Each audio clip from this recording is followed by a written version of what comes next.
నా గొంతు నొక్కేటందుకే నాకు ప్రతిపక్ష నాయకుని హోదా ఇవ్వలేదు, అందువల్లనే నేను అసెంబ్లీకి వెళ్ళడం లేదు అని జగన్మోహన్ రెడ్డి చెప్పడం ఇది చాలా హాస్యాస్పదం, అవివేకం, అజ్ఞానం, పిరికితనం, బాధ్యతారాహిత్యం. ఇది మూర్ఖత్వానికి పరాకాష్ట. ఇటువంటి వాళ్ళను దృష్టిలో పెట్టుకునే సుభాషిత రత్నకారుడు భర్తృహరి ఒక చిన్న పద్యం చెప్పాడు కొన్ని వందల సంవత్సరాల క్రితం. తివిరి ఇసుమున తైలంబు తీయవచ్చు, తవిలి మృగతృష్ణలో నీరు త్రాగవచ్చు, తిరిగి కుందేటి కొమ్ము సాధింపవచ్చు, చేరి మూర్ఖుల మనసు రంజింపరాదు. ఇది భర్తృహరి రాసినటువంటి సుభాషితం. ఇది జగన్మోహన్ రెడ్డికి ఖచ్చితంగా సరిపోతుంది. అసెంబ్లీ నియమ నిబంధనల ప్రకారం లేదా సాంప్రదాయాల ప్రకారం ఒక పార్టీకి ప్రతిపక్ష పార్టీ హోదా ఇవ్వాలి అంటే మొత్తం శాసనసభ సభ్యుల సంఖ్యలో 10% ఎమ్మెల్యేలు ఆ పార్టీకి ఉండాలి.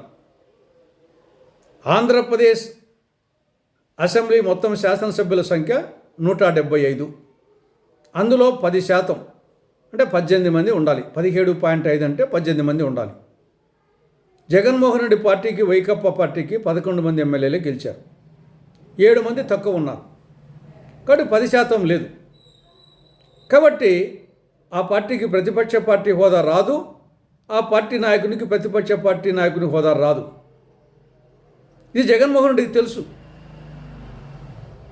గతంలో కూడా ఉమ్మడి ఆంధ్రప్రదేశ్లో మొత్తం అసెంబ్లీలో 294 మంది ఉన్నారు. అందులో 10% అంటే 29 మంది ఉండాలి.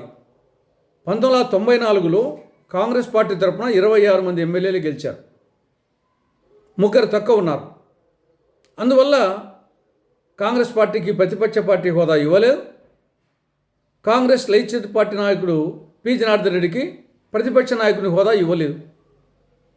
ఆయన కేవలం సిఎల్పి లీడర్ హోదాలోనే బ్రహ్మాండంగా షైన్ అయినాడు. అదేవిధంగా లోక్సభలో 2014లో కాంగ్రెస్ పార్టీకి 44 మంది గెలిచారు. 2019లో 52 మంది గెలిచారు. కానీ లోక్సభ మొత్తం సభ్యుల సంఖ్య ఎంత? 543. అందులో 10% అంటే 54. 54 రాలేదు. కాబట్టి 52 వచ్చినా కానీ ప్రతిపక్ష నాయకుని హోదా ఇవ్వలేదు, ఆ పార్టీకి ప్రతిపక్ష పార్టీ హోదా ఇవ్వలేదు. కాబట్టి మన కళ్ళ ఎదుట దృష్టాంతాలు ఇలా ఉంటే, నాకు ప్రతిపక్ష పార్టీ నాయకుని హోదా ఇస్తేనే అసెంబ్లీకి పోతా, లేకుంటే పోను, నాకు ఎక్కువసేపు మైక్ ఇవ్వరు, మైక్ ఇవ్వకుంటే పోయి ఏం ప్రయోజనము అని జగన్మోహన్ రెడ్డి వాదించడంలో ఏమాత్రమూ సహేతుకత లేదు. అయినా ఎంత తక్కువ సమయంలో ఎక్కువ ఎఫెక్టివ్గా మాట్లాడేవాడే సమర్థమైన నాయకుడు. ప్రపంచ నాయకుల్లో చరిత్ర చూస్తే మంచి మంచి వక్తలు, గొప్ప గొప్ప నాయకులందరూ ఎక్కువసేపు మాట్లాడరు, తక్కువ టైంలో ఎఫెక్టివ్గా మాట్లాడతారు. అమెరికా అధ్యక్షుడు Abraham Lincoln top most, America అధ్యక్షుడు టాప్ మోస్ట్. అమెరికా అంతర్యుద్ధంలో సమయంలో అతను మాట్లాడింది 2 నిమిషాలే. మొత్తము అమెరికా చరిత్రనే తిరగరాసింది. కాబట్టి ఎంతసేపు మాట్లాడామో అన్నది కాదు, మాట్లాడిన టైంలో ఏమి మాట్లాడాము, ఎంత సమర్థవంతంగా మాట్లాడామనేదే ముఖ్యం. కాబట్టి సరుకుండే నాయకుడు ఎప్పుడూ టైం కావడు. ఎంత టైం ఇస్తే అంత టైంలో మాట్లాడతాడు.